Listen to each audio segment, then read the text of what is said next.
So I'm going through my playlist, right? And I'm hearing songs from artists that passed away. And I'm thinking to myself, I wonder how this artist would sound today had they not died in their prime or just before their prime. So I figured I would give you guys an educational blog today. I'm going to give you 10 artists that I think would have gone on to be great and wonderful had they not died in their prime or just before their prime. You understand? Let's go. Y'all are pretty like lights in the city. Y'all I want you back it up for Babbzy. One drop. Your waistline moving like evicted family. Back it up for Babbzy, y'all and one drop. Y'all drop. Hey, drop down your body, y'all drop. For Babbzy, drop down your body, y'all drop. Yes, drop down your body, y'all drop. For Babbzy, drop down your body, hey, drop. Take it down to the ground, y'all drop. Take it drop down your body, y'all drop.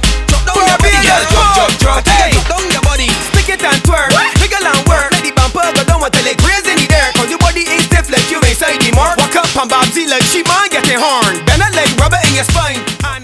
What's up, everybody? It's your girl Babbzy here, educational blog for you today. You know I have to bring the education to the people, you understand? So I'm going to tell you about 10 artists that died in their prime or just before their prime, Caribbean artists, whether it be reggae, soca, dancehall, that I think had they been alive today, they might have been a real serious force to reckon with in the industry. But just before I get into this video, make sure you are following me on Instagram. My name there is Strictly Babbzy, as well as on Twitter, on Snapchat, all my social media outlets. My name is Strictly Babbzy, except for Facebook. My name there is Babbzy at large. And don't forget to subscribe to this channel right here. This is my rants and my review channel. I know you guys might like this video and be like, I learned a lot today. You need to follow me so you can learn more in the damn motherfucking future. You understand? So as you know, in life, things that come about that are not preventable, you know, we can't avoid, come up every single day. And there have been many artists that have passed away, you know, to natural causes, unnatural causes, etc. And I just felt like I wanted to give a list of some of the people that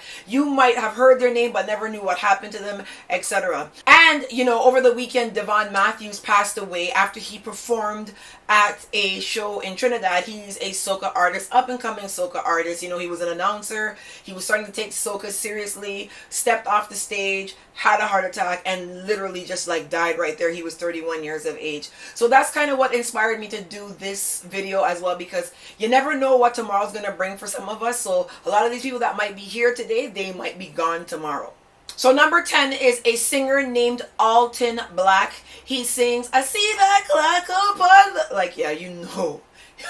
Yeah, a heifer can't sing, but he sings the clock up on the wall, and he had an amazing voice. He ended up getting in a car accident in the early 1990s, and I think that, especially for a reggae singers have a lot longer of a career because age doesn't matter when it comes to reggae.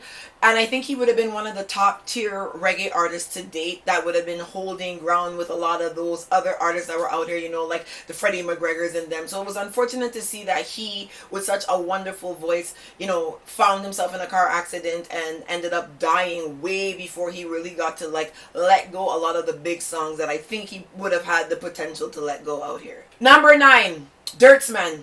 When I be hot this year, what am I gonna do? Feel me? Like, this is probably to date one of the most recycled rhythms, songs to date worldwide. The amount of soca songs, dancehall songs, you know, techno songs, EDM songs that are based off this one song. Dirtsman was shot in 1993, and he had other few songs like, you know, Bubble and Wine and the Cherry O Baby rhythm, but I don't think he got to meet the potential that he should have been at. And, you know, Hot This Year was kind of just before he was shot, and it was like this song took over the entire world. I remember being young and being in Barbados when this song came out, and there was not a corner, a block, a rum shop you could go in and not hear this song blasting. It's unfortunate that, you know, he found himself in a situation where he ended up getting shot, you know, due to some violence. Not sure why he was shot. There's a lot of rumors out here, but I'm not really here today to talk about the rumors. I'm just here today to talk about the music and some of the contributions these people had to the music. You see me? Number 8, Blazer. Blazer Dan is a Trinidadian soca artist who kind of introduced this Sing J kind of feel to soca music. And he had a song called Stages. He had a few songs that were actually pretty big. And again, people said he kind of grew up as a bad boy, turned to music to kind of change his life. But I guess the bad boy lifestyle caught up with him. So in 2010, he's another one that was gunned down after he was liming somewhere chilling with his friends. he would have been a force to reckon with in the industry, because even to this date, there's not anybody who kind of even brings that feel to soca. And it's unfortunate, you know, soca artists don't really get murdered often. He's one of the very few that has been murdered. And again, it would have been nice to see where he would have been today, because his songs still mash up fets to this day. Number 7, Garnet Silk. Now, Garnet Silk, my God, was literally slated to be like the next breakout reggae star behind Bob Marley. That's how serious it was. And another artist who had the small islands and the diaspora like basically captivated. His album, you know, Love Me, Leave Me, Nothing Can Divide Us, you know, Oh Me, Oh My, A Man Is Just a Man. Garnet Silk was probably legitimately one of the most tightest singers, lyricists out here. And there was an incident at his home where, you know, his home was set on fire. He ran back in the home to save his mom. This was in 1994, and he ended up dying in the fire. A lot of people were saying it's murder. A lot of people were saying it's not. Again, I'm not here for the rumors. I just think that Garnet Silk is one of those voices that is really extremely missed in reggae music. And I think that reggae probably may have had a bigger hold, especially in the North American market, had an artist like him stuck around for a little bit longer. Number 6, O'Neal from Voicemail. He was shot in 2010. Nobody really knows the story. Still unsolved. No one really has a lot of details around this. And Voicemail was one of those groups that kind of came out after Scare Them, Monster Shot Crew. You know, then there was like the TOK Voicemail. And it was really unfortunate that he was shot for whatever reason. You know, the group has tried to do something since his departure from Earth. And they just seem to have kind of lost their groove. I could understand that too. You know, even groups like TLC and these groups in America, when someone dies in their group, it's just hard for them to really regain themselves. I'm not really sure what happened to O'Neal, but again, as with every other artist I'm naming, I'm going to link some stories below so that you could read up on it and maybe, you know, formulate your own opinions and conclusions about what happened. Number 5, Peter Tosh. Well, that's how people say his name, but it's actually Peter Tosh, right? So Peter Tosh was one of the members of Bob Marley and the Wailers. He was actually probably the one that like wrote the majority of Bob Marley's lyrics.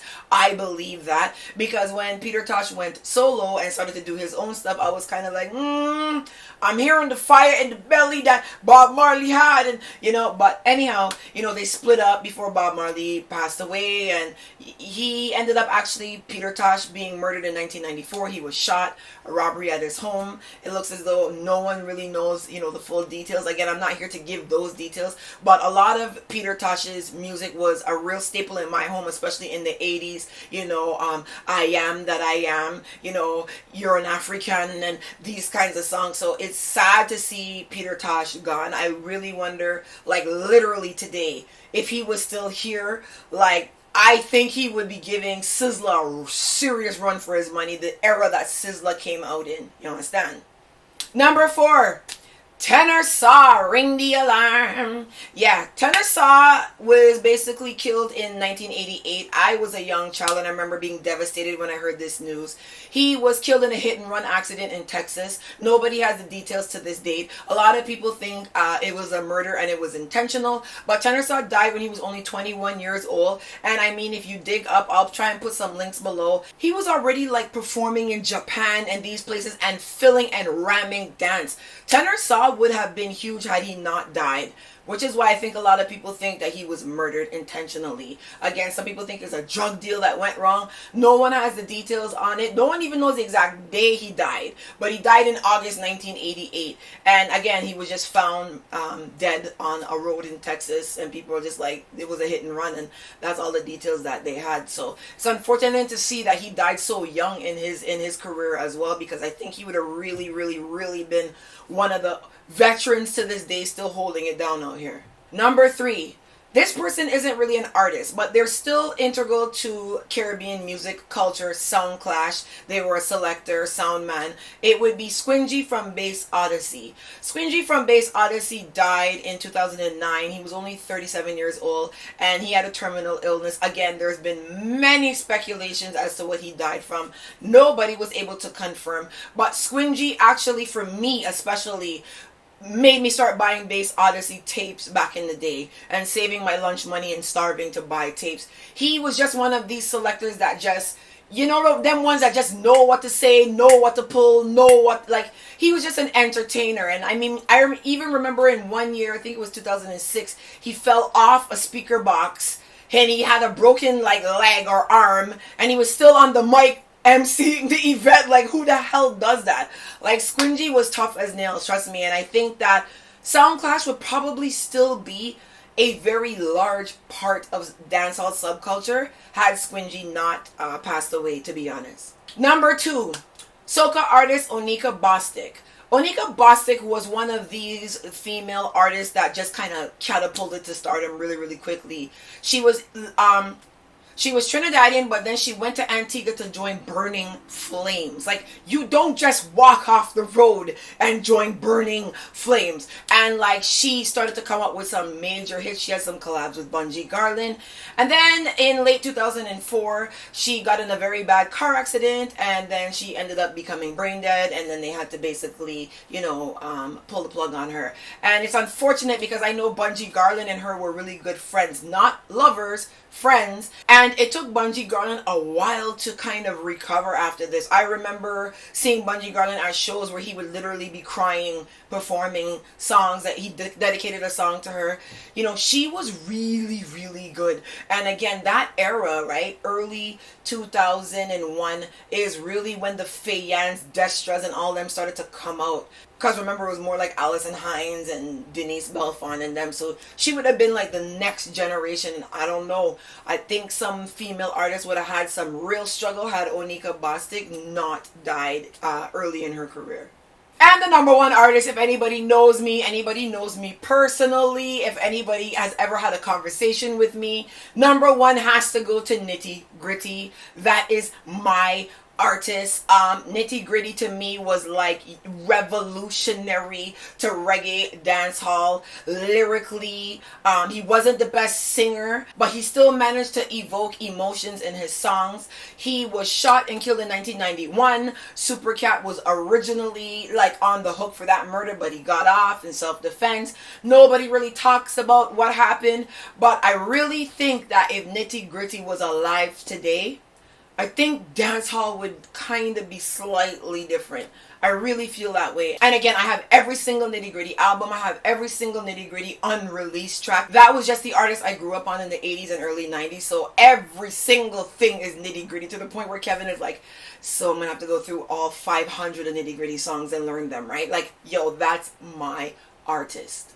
So there you have it, a list of 10 soca, dancehall, reggae artists that died in their prime or just before their prime. Again, there have been many artists that would have passed away, you know, Sugar Minot and Dennis Brown and Gregory Isaacs, John Holt. But a lot of these guys actually had stable careers. You know what I mean? They accomplished a lot of success in their life. You know, The Mighty Arrow has the number 1 soca song of all time, Hot, Hot, Hot. So, you know, when he passed away, he had already achieved great success.